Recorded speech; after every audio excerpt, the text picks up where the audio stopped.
वरादरुणबिम्बफलाधरोष्ठा पूर्णेन्दुसुन्दरमुखादरविन्दनेत्रा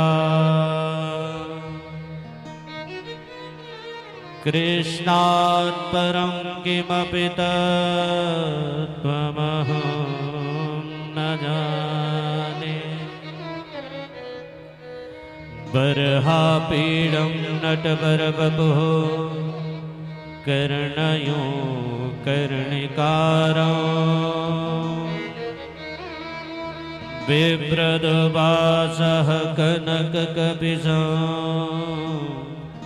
वैजयन्तीं च मालाम् रन्ध्राणवेणुरधरसुधया पूरयन् गोपवृन्दैः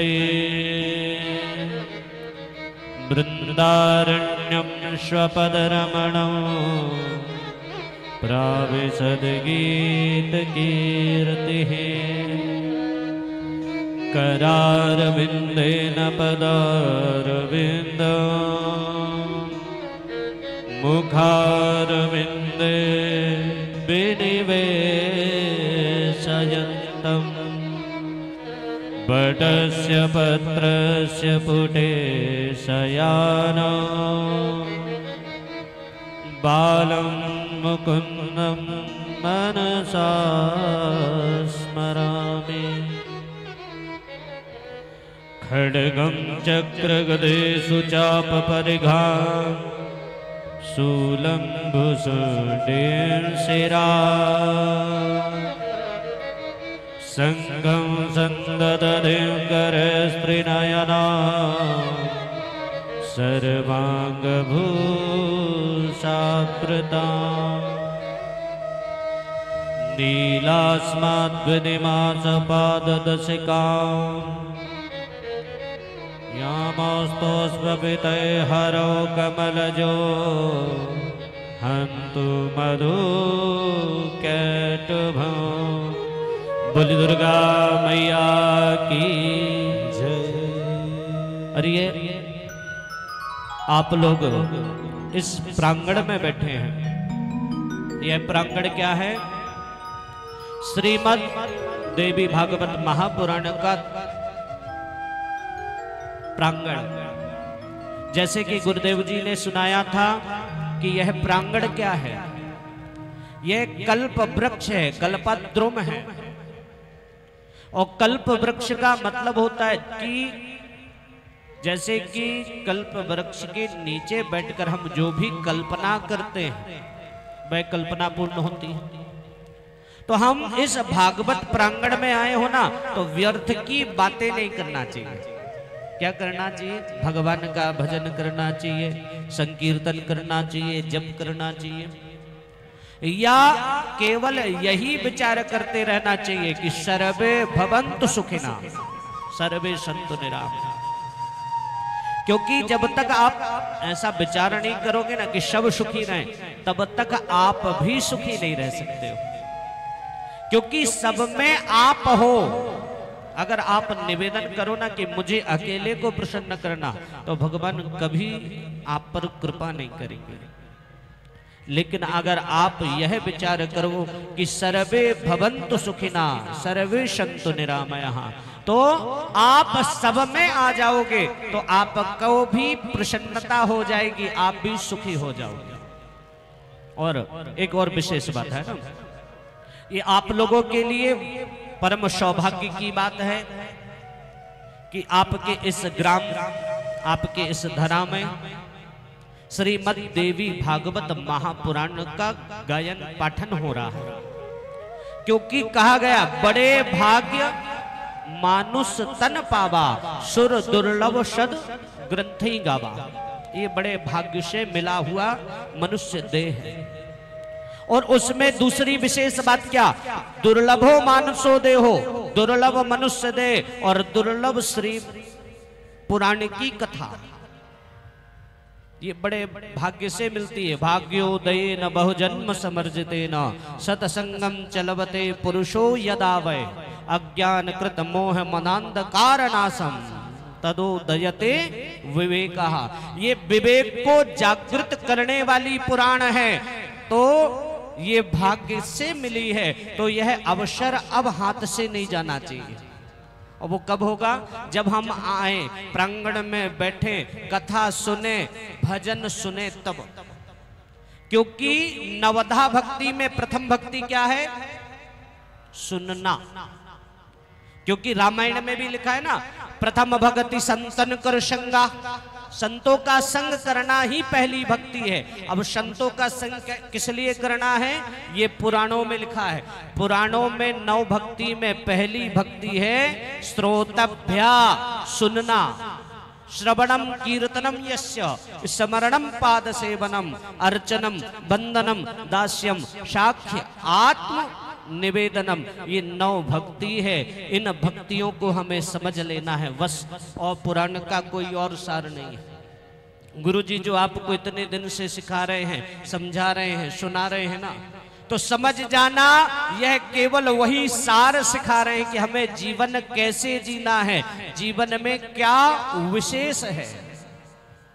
ये जन्म लेना, मर जाना, भोजन करना, ये विशेष नहीं है। क्योंकि जन्म लेना मरना तो पशु इत्यादि भी करते हैं, हम भी वही करें तो मतलब क्या? पशुओं की योनि में क्या होता है? आहार निद्रा भय मैथुनम चा, खाना पीना सोना आलस, इसके अलावा उनके क्या है?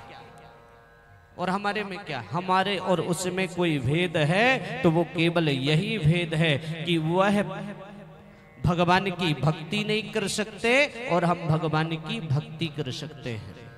तो इसलिए अभी जो और बाकी के दिन बचे हैं, उन दिनों में हमें एक बात को समझ लेना है कि हमें भगवान का उत्तम भजन करना है, भगवान का उत्तम जप करना है। और रामायण के अनुसार प्रथम भक्ति क्या है? संतों का संग।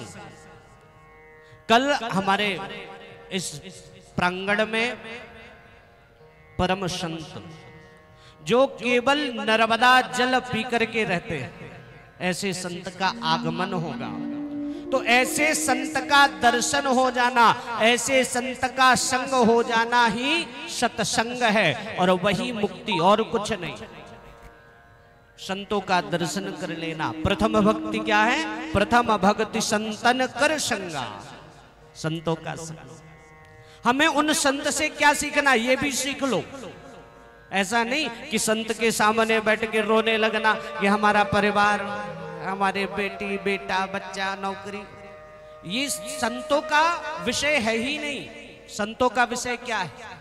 संत माँ को जानते हैं, संत भगवान को जानते हैं। तो अगर आपको उनसे कुछ शिक्षा लेनी होगी तो कल केवल यही लेना कि भगवान के चरण में प्रेम कैसे हो, भगवान में मन कैसे लगे, केवल हमें यही शिक्षा उनसे लेना है। क्योंकि कई लोग करते हैं ना, संतों का संग किस लिए करते हैं? कोई बड़ा सा संत मिला तो बैठे रोने उसके सामने कि महाराज मेरा ये बेटा नहीं सुनता, मेरे पति देवता नहीं सुनते, हमारा घर का काम नहीं चल रहा है। अरे विचार करो, अगर वो संत ये सब जानता तो वो बाबा क्यों बनता? वो भी गृहस्थी बनता ना। बाबा बना है क्योंकि वह ये सब माया जाल में फंसना नहीं चाहता था, इसलिए बाबा बना है। तो हमें उनसे केवल एक ही शिक्षा लेनी है कि वो किस प्रकार से भगवान की भक्ति करते हैं, हमें भी वैसी ही भक्ति करना है। और देखो, आपके इस ग्राम को ज्यादा भक्ति सिखाने की जरूरत नहीं है, क्योंकि आज स्वयं भक्ति माता, स्वयं भक्ति माता आपके नगर में प्रकट हुई है, स्वयं ही इस बोरिया ग्राम में भ्रमण कर रही है। और जहां पर भक्ति माता स्वयं भक्ति महारानी आ गई हो तो वहां लोगों को ज्यादा शिक्षा देने की जरूरत नहीं है, क्योंकि भक्ति का तो स्वभाव ही है ना, वो सीधे हृदय में जाकर के प्रवेश कर जाती है और एक बार वो हृदय में बैठ गई तो मोक्ष करा देती है। भक्ति को जानते हो कैसी होती है? जब वृंदावन में भक्ति प्रकट भई ना, तो नारद जी ने निवेदन किया कि देवी आ तो गई हो, कहां जाओगी? तो भक्ति महारानी ने कहा महाराज आप ही हमें बता दो कहां चले जाएं। तो कहा प्रवसति हृदय तेषाम, हृदय में बैठ जाओ और भक्ति सूत्रोपनद्धा, नदी की धारा की तरह भक्ति का प्रवाह करना, भक्ति को जन जन में पहुंचाना। अब भक्ति का प्रवाह क्यों जरूरी है, एक ये भी विशेष बात है ना। भक्ति का मतलब क्या है पहले हमें वह समझना चाहिए। भक्ति माने एक ऐसी वस्तु है, ऐसी चीज है जो दिखाई नहीं देती, जिसके बारे में हम जानते ही नहीं। भक्ति के बारे में कोई नहीं जानते भक्ति है क्या, लेकिन उसके बगैर सब कुछ शून्य है। मान बढ़ो धन धाम बढ़ो, यस कीर्ति हूं जग में प्रगटी है।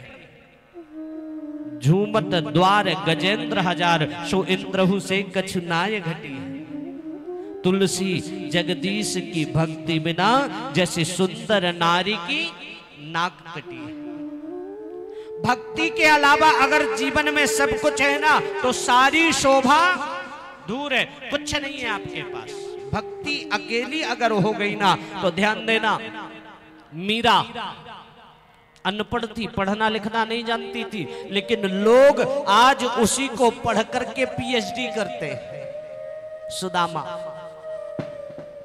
शिवरी, विदुरानी, ये कोई ज्ञानी नहीं थे, लेकिन इन्हीं को सुनकर लोग ज्ञान अर्जित करते हैं, मोक्ष प्राप्त करते हैं।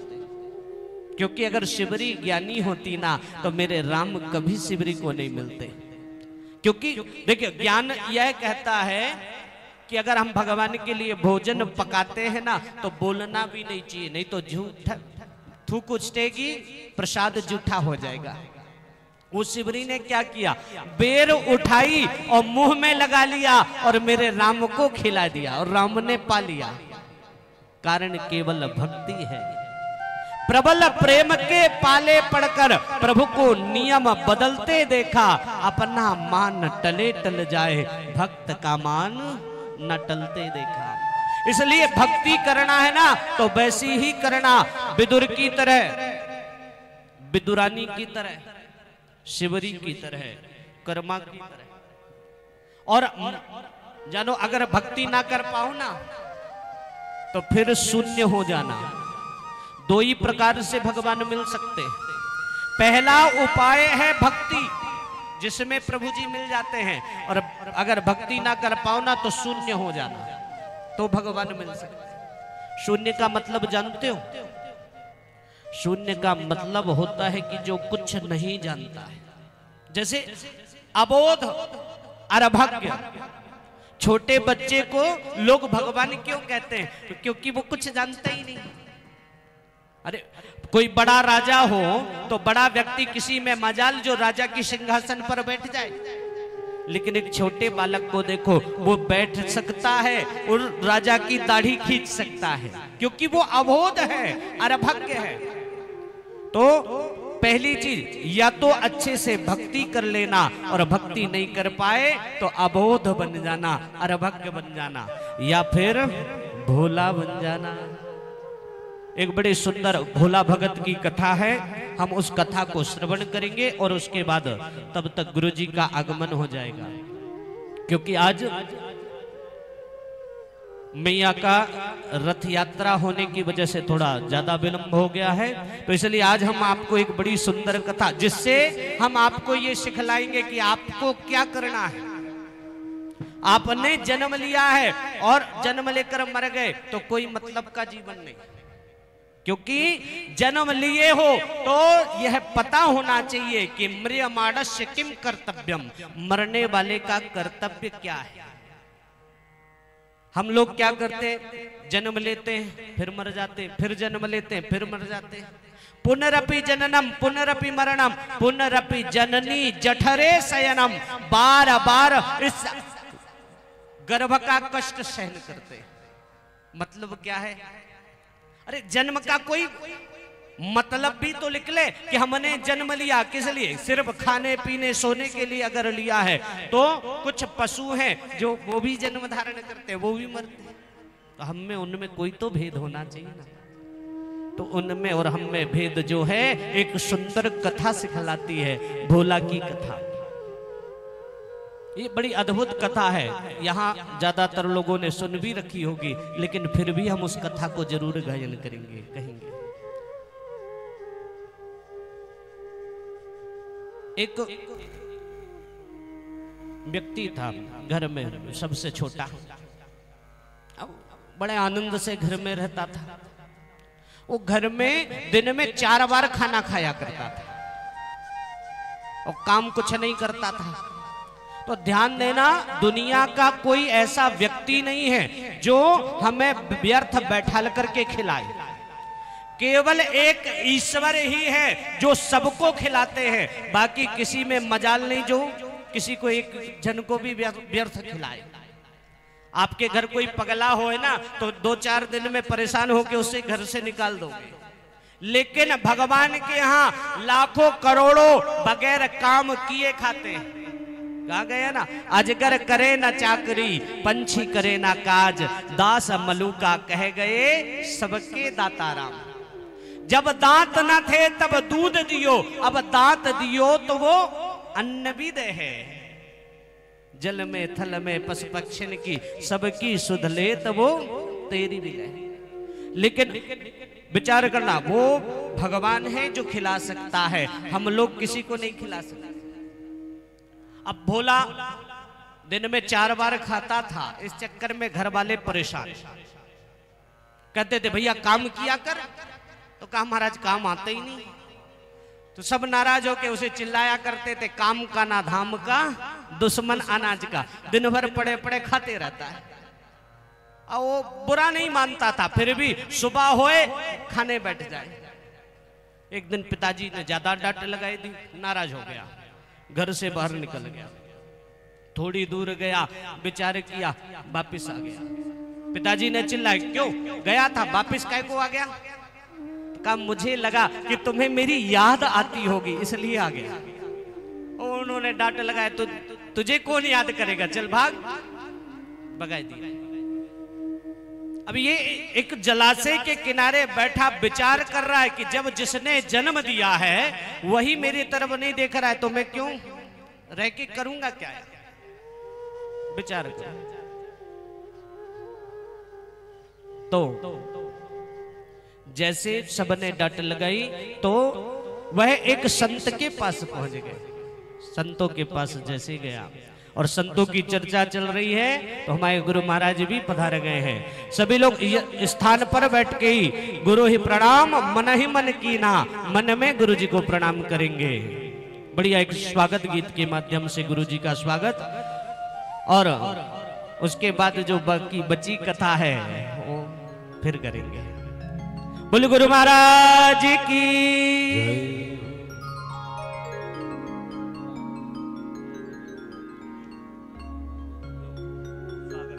ऐ मेरे गुरुदेव करुणा सिंधु